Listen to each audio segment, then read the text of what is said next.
ಸಂಗೀತದಷ್ಟೇ ವಿಜ್ಞಾನ ಕೂಡ ಇವತ್ತು ಅತ್ಯಂತ ಮಹತ್ವವಾದದ್ದು. ವಿಜ್ಞಾನ ಇವತ್ತು ಇಲ್ಲ ಅಂತಕ್ಕಂಥ ಸ್ಥಳವೇ ಇಲ್ಲ. ನಾವು ಹುಟ್ಟತಕ್ಕಂಥ ಸಂದರ್ಭದಿಂದ ಹಿಡಿದು ನಮ್ಮ ಮರಣದ ತನಕ ವಿಜ್ಞಾನ ಅಂತಕ್ಕಂಥದ್ದನ್ನು ನಾವು ಬಿಟ್ಟು ಬದುಕೋದಕ್ಕೆ ಸಾಧ್ಯವೇ ಇಲ್ಲ ಅಂತಕ್ಕಂಥ ಸ್ಥಿತಿಯಲ್ಲಿ ನಾವಿದ್ದೇವೆ. ಅದನ್ನು ವಿಶೇಷವಾಗಿ ನಮಗೆ ಮೌಢ್ಯತೆಯ ವಿರುದ್ಧ ಜ್ಞಾನ ಬರಬೇಕು. ಮೌಢ್ಯತೆ ಕಂದಾಚಾರಗಳ ವಿರುದ್ಧ ನಮ್ಮ ಜ್ಞಾನ ಚುರುಕಾಗಬೇಕು. ಜೊತೆಗೆ ನಾವೆಲ್ಲರೂ ಚಿಕಿತ್ಸಕ ಬುದ್ಧಿಯಿಂದ ಪರಿಶೀಲನೆ ಮಾಡಬೇಕು. ಪ್ರಶ್ನೆ ಮಾಡುವಂತಹ ಮನೋಧರ್ಮ ನಮ್ಮಲ್ಲಿ ಬರಬೇಕು. ಜ್ಞಾನದ ಉತ್ತುಂಗವೇ ವಿಜ್ಞಾನ. ಜ್ಞಾನ ಅಂತಕ್ಕಂಥದ್ದನ್ನ ಅವಲೋಕಿಸಿದಾಗ, ಹೊರಗಲ್ಲೆಗೆ ಹಚ್ಚಿದಾಗ, ಸತ್ಯವನ್ನು ಶೋಧನೆ ಮಾಡ್ತಕ್ಕಂತಹ, ನಮಗೆ ಆತ್ಮವಿಶ್ವಾಸವನ್ನು ತುಂಬತಕ್ಕಂತಹ ಅಪರಿಮಿತವಾದಂಥ ಒಂದು ಜ್ಞಾನ ಯಾವುದಿದೆ ಅದನ್ನು ನಾವು ವಿಜ್ಞಾನ ಅಂತ ಕರಿತೇವೆ. ಇವತ್ತು ವಿಜ್ಞಾನದ ಒಂದು ಎಳೆ ಕುಸಿದರೂ ನಮ್ಮ ಬದುಕು ಸಾವಿರಾರು ವರ್ಷಗಳ ಹಿಂದೆ ಹೋಗ್ತಕ್ಕಂಥ ಸನ್ನಿವೇಶದಲ್ಲಿ ನಾವಿದ್ದೇವೆ. ಅಷ್ಟು ವಿಜ್ಞಾನದ ಎಳೆಗಳ ಮಧ್ಯದಲ್ಲಿ ನಾವು ಬದುಕ್ತಾ ಇದ್ದೇವೆ. 2-3 ಉದಾಹರಣೆಗಳನ್ನು ತಿಳಿಸೋದಾದರೆ, ಚರ್ನೋಬಿಲ್ನಲ್ಲಿ ನಡೆದಂಥ ದುರಂತ ಎಷ್ಟೋ ವರ್ಷಗಳಾಗಿದೆ. ಅಷ್ಟು ವರ್ಷಗಳಾದರೂ ಕೂಡ ಇವತ್ತು ಅದರ ದುಷ್ಪರಿಣಾಮವನ್ನು ಹುಟ್ಟತಕ್ಕಂಥ ಮಗು ಕೂಡ ಅನುಭವಿಸ್ತಾ ಇದೆ. ಭೂಪಾಲ್ನಲ್ಲಾದಂಥ ದುರಂತ, ಅನಿಲ ದುರಂತ, ಅದರ ದುಷ್ಪರಿಣಾಮವನ್ನು ಇವತ್ತು ಕೂಡ ಮಕ್ಕಳು ಮತ್ತು ಪೋಷಕರು ಅನುಭವಿಸ್ತಾ ಇದ್ದಾರೆ. ಗೋವಾ ಮತ್ತು ಕರ್ನಾಟಕಕ್ಕೆ ಇರ್ತಕ್ಕಂಥ ಒಂದು ಸಂಪರ್ಕ ಸೇತುವೆ, ಮಾಂಡವಿ ಸೇತುವೆ, ಒಂದು ಸೇತುವೆ ಕುಸಿದಾಗ ತಿಂಗಳಗಟ್ಟಲೆ ಅಲ್ಲಿನ ಮತ್ತು ಇಲ್ಲಿನ ಜನರ ಬದುಕು ನರಕವಾಯಿತು. ಒಂದೇ ಒಂದು ಎಳೆ, ಒಂದು ಸಂಪರ್ಕ. ಇವತ್ತು ನಾವು ನೀವು ಆಲೋಚನೆ ಮಾಡೋಣ, ಒಂದು ದಿನ ಏನಾದರೂ ವಿದ್ಯುತ್ ಇಲ್ದಿದ್ರೆ, ಒಂದು ದಿನ ಬೇಡ, 1 ಗಂಟೆ ಇಲ್ದಿದ್ರೆ ನಾವು ಈಗಾಗಲೇ ಚಡಪಟಿಕೆ ಪ್ರಾರಂಭ ಆಗಿದೆ. ಮತ್ತು ನಾವು ಎಣೆದಿರ್ತಕ್ಕಂಥ ವಿಜ್ಞಾನದ ಎಳೆಗಳು ನಮ್ಮನ್ನು ಆವರಿಸ್ಕೊಂಡಿವೆ.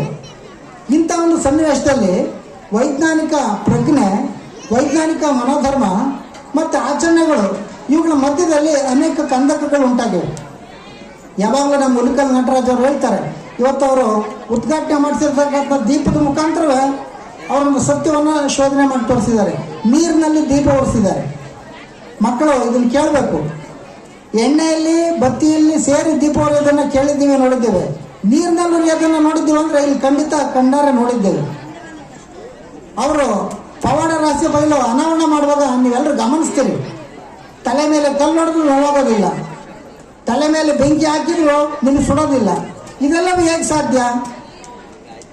ಅದಕ್ಕೆ ಬೇಕಾದಂಥ ಕೌಶಲ್ಯಗಳನ್ನು ಕಲ್ತಿದ್ದಾರೆ. ಅದರ ಮುಖಾಂತರ ಮೂಢನಂಬಿಕೆಗಳನ್ನು ಹೇಗೆ ಬಂಡವಾಳ ಮಾಡ್ಕೊಂಡಿದ್ದಾರೆ ನಮ್ಮಲ್ಲಿ ಅನೇಕರು ಅಂತಕ್ಕಂಥದ್ದು ಸಾಬೀತುಪಡಿಸ್ತಿದ್ದಾರೆ.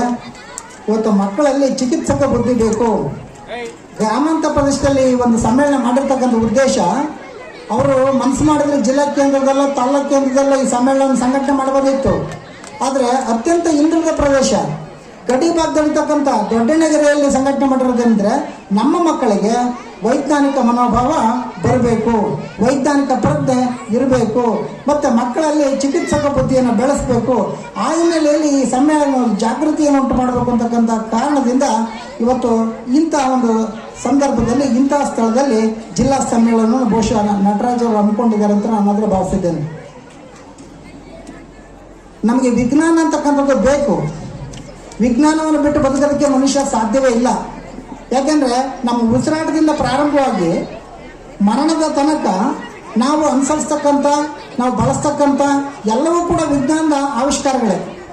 ವಿಜ್ಞಾನದ ಆವಿಷ್ಕಾರಗಳನ್ನು ಉಪಯೋಗ ಮಾಡ್ಕೊಳ್ತಕ್ಕಂಥ ಮನುಷ್ಯ ಎಲ್ಲ ಒಂದು ಕಡೆ ಮಾನಸಿಕ ನೆಮ್ಮದಿಯನ್ನು ಕೂಡ ಪಡ್ಕೊಳ್ಬೇಕು. ಮಾನಸಿಕ ನೆಮ್ಮದಿಗೆ ಕಲೆ, ಸಾಹಿತ್ಯ, ಸಂಗೀತ ಬೇಕು. ಆವಿಷ್ಕಾರ ಮತ್ತು ಪ್ರಯೋಗಗಳಿಗೆ, ಹೊಸ ಹೊಸ ಆದರ್ಶಗಳಿಗೆ ವಿಜ್ಞಾನ ಬೇಕು. ಎಲ್ಲವೂ ಇದ್ದಾಗ ಮಾತ್ರ ಮನುಷ್ಯನ ಬದುಕು ಪೂರ್ಣವಾಗುತ್ತೆ. ಈ ಹಿನ್ನೆಲೆಯಲ್ಲಿ ನಾವಿವತ್ತು ಮೌಢ್ಯಗಳನ್ನು ದೂರ ಮಾಡಿ, ಕಂದಾಚಾರಗಳನ್ನು ದೂರ ಮಾಡಿ, ಅರಿವನ್ನು, ಬೆಳಕನ್ನು ಪಡೆದು ನಮ್ಮ ವಿದ್ಯಾರ್ಥಿ ದಶೆಯಲ್ಲಿ ನಮ್ಮ ಸುತ್ತಮುತ್ತ ನಡೀತಕ್ಕಂಥ ಕಂದಾಚಾರಗಳ ಬಗ್ಗೆ ಜಾಗೃತರಾಗಬೇಕು ಅಂತಕ್ಕಂಥ ಉದ್ದೇಶವನ್ನು ಈ ಸಮ್ಮೇಳನ ಬಹುಶಃ ಹೊಂದಿದೆ. ಉದ್ಘಾಟನಾ ಸಮಾರಂಭದ ನಂತರ 3 ಗೋಷ್ಠಿಗಳನ್ನು ಕೂಡ ಇಟ್ಟಿದ್ದಾರೆ. ವಿಶೇಷವಾಗಿರ್ತಕ್ಕಂಥ 3 ಗೋಷ್ಠಿಗಳು ಇಲ್ಲಿ ಇಟ್ಕೊಂಡಿರ್ತಕ್ಕಂಥದ್ದು ಸಾಮಾಜಿಕ ಜಾಲತಾಣಗಳ ತಲ್ಲಣಗಳು. ಇವತ್ತು ಮನುಷ್ಯನನ್ನು ಮೊಬೈಲ್ ಅಂತಕ್ಕಂಥ ಎಷ್ಟು ಹತ್ತಿರಕ್ಕೆ ಮತ್ತು ಎಷ್ಟು ಹುಚ್ಚರನ್ನಾಗಿ ಮಾಡಿದೆ ಅಂತಕ್ಕಂಥ ನೀವೆಲ್ಲ ಗಮನಿಸಿದಿರಿ. ಮತ್ತು ಸಾಮಾಜಿಕ ಜಾಲತಾಣಗಳಲ್ಲಿರ್ತಕ್ಕಂಥ ತಲೆಗಳು ಏನು ಅಂತಕ್ಕಂಥದ್ದನ್ನು ಇವತ್ತು ಇಲ್ಲಿ ನಿಮಗೆ ತಿಳಿಯಪಡಿಸ್ತಾ ಇದ್ದಾರೆ. ಅದ್ರ ಜೊತೆಯಲ್ಲೇ ಪ್ರಚಲಿತ ವೈಜ್ಞಾನಿಕ ಸಮಸ್ಯೆಗಳು ಏನು ಅಂತಕ್ಕಂಥದ್ದು ಕೂಡ ಇವತ್ತು ಒಂದು ಪ್ರಬಂಧವಾಗಿ ಮಂಡಿಸ್ತಕ್ಕಂಥವ್ರು ಇದ್ದಾರೆ.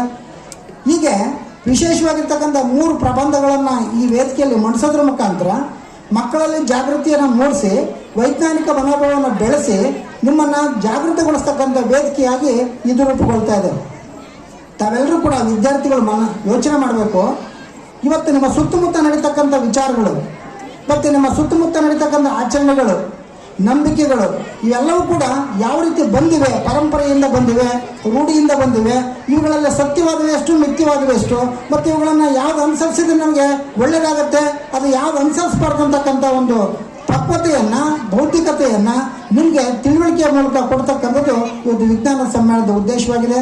ಅದಕ್ಕೋಸ್ಕರ ಗ್ರಾಮಾಂತರ ಪ್ರದೇಶದಲ್ಲಿ ಇಂತಹ ವಿಜ್ಞಾನ ಸಮ್ಮೇಳನಗಳನ್ನು ಸಂಘಟನೆ ಮಾಡೋದ್ರ ಮುಖಾಂತರ, ಅದರಲ್ಲೂ ವಿಶೇಷವಾಗಿ ವೈದ್ಯರು ಶ್ರೀಧರ್ ಅವರು ಚಿಕಿತ್ಸಕ ಬುದ್ಧಿ ಜೊತೆಗೆ ರೋಗಗಳ ಜೊತೆಯಲ್ಲಿ ಸೆಣಸಾಡ್ತಕ್ಕಂಥ ಮನಸ್ಥಿತಿ ಮತ್ತು ಬಡತನದ ಯಾರು ಬರ್ತಾರೆ ಅವ್ರಿಗೆ ಉಪಚಾರ ಮಾಡ್ತಕ್ಕಂಥ ಮನಸ್ಥಿತಿ, ಅವರು ಗ್ರಾಮಾಂತರ ಪ್ರದೇಶದಲ್ಲಿ ಮಾಡತಕ್ಕಂಥ ಸೇವೆಯನ್ನು ಕೂಡ ನಾವು ಇವತ್ತು ಒಪ್ಕೊಳ್ಬೇಕಾಗತ್ತೆ.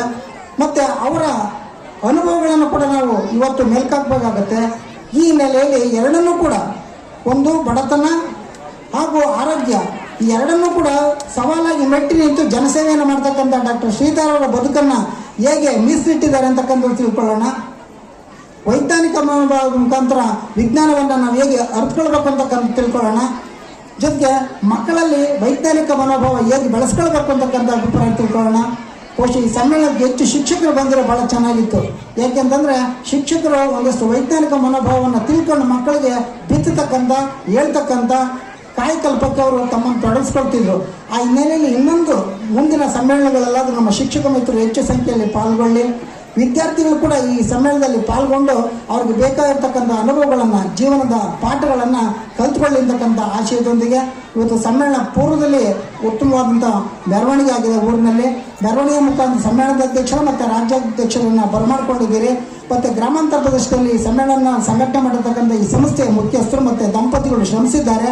ಮತ್ತು ಬಂದಿರ್ತಕ್ಕಂಥ ಎಲ್ಲರೂ ಕೂಡ ಇಡೀ ದಿನ ಇದ್ದು ಸಮ್ಮೇಳನ ಯಶಸ್ಸಿಗೆ ನಾವೆಲ್ಲರೂ ಕಾರಣಕರ್ತರಾಗೋಣ ಮತ್ತು ಈ ಸಮ್ಮೇಳನದ ಉದ್ದೇಶವನ್ನು ಸಾರ್ಥಕಗೊಳಿಸೋಣ ಅಂತಕ್ಕಂಥ ಮಾತಿನೊಂದಿಗೆ ನನ್ನ ಮಾತಿಗೆ ಮುಕ್ತಾಯವನ್ನು ಬಯಸ್ತೇನೆ. ನಮಸ್ಕಾರ.